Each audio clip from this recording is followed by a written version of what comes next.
Les cyclones tropicaux font partie des phénomènes les plus spectaculaires de la planète.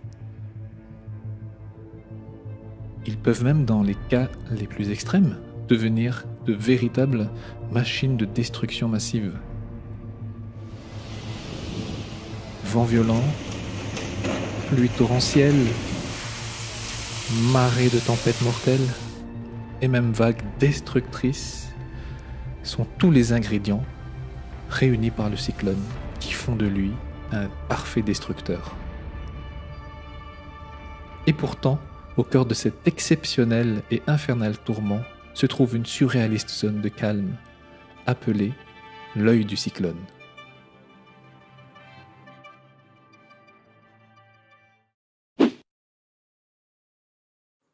On peut décrire l'œil comme étant une zone circulaire de vent relativement calme et de temps clément en plein cœur d'un cyclone. Cela n'empêche pas que des vents forts peuvent aussi être observés à l'intérieur. L'œil est également le siège de la pression la plus basse associée au cyclone. Dans le cas des phénomènes très intenses, la pression atmosphérique peut descendre en dessous des 900 hectopascales. Sa taille est différente d'un phénomène à l'autre et peut évoluer au cours de la vie du cyclone.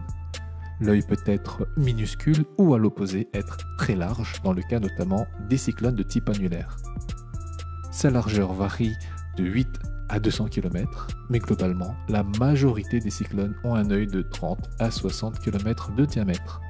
Sachez que plus le cyclone est puissant, plus les contours de l'œil seront bien définis. Vous l'aurez deviné, la forme de l'œil est un bon moyen de deviner l'état de santé du cyclone.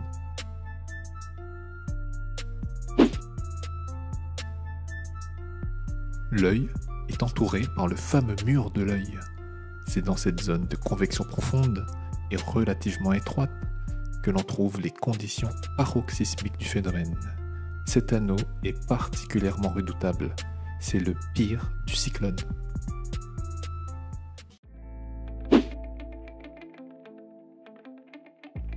Le processus de formation de l'œil est un sujet à controverse. Les mécanismes généraux ne sont pas encore clairement explicités. Selon certaines hypothèses, l'œil serait en fait la conséquence de la formation du mur de l'œil, qui lui-même est la résultante de l'enroulement des bandes spiralées vers le centre. Quant à l'absence de nuages dans l'œil, elle serait une conséquence de la force centrifuge et de la subsidence, c'est-à-dire l'air descendant, issu de la convection dans le mur de l'œil. Comme vous l'aurez constaté, la formation de l'œil est un sujet complexe.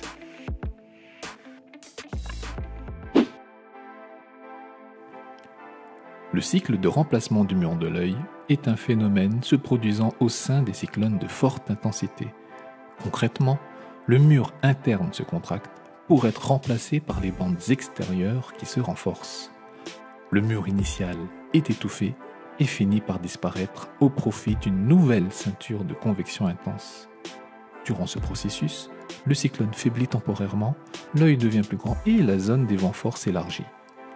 Lorsque le cycle de remplacement du mur de l'œil est achevé, le cyclone connaît une nouvelle phase d'intensification.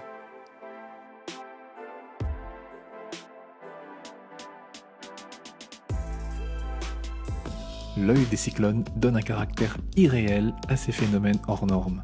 Malgré les images satellites ou les vidéos prises au cœur de l'œil, il est difficile d'imaginer qu'au milieu de ce chaos existe une sorte de havre de paix. Ce calme est en revanche trompeur et temporaire, comme une sorte de pause avant la reprise des hostilités du mur de l'œil opposé. Et c'est là le vrai danger de cet œil qui est en réalité traître. Si un jour vous vous retrouvez dans l'œil du cyclone, ne sortez en aucun cas malgré l'accalmie, à moins que vous n'ayez pas d'autre choix.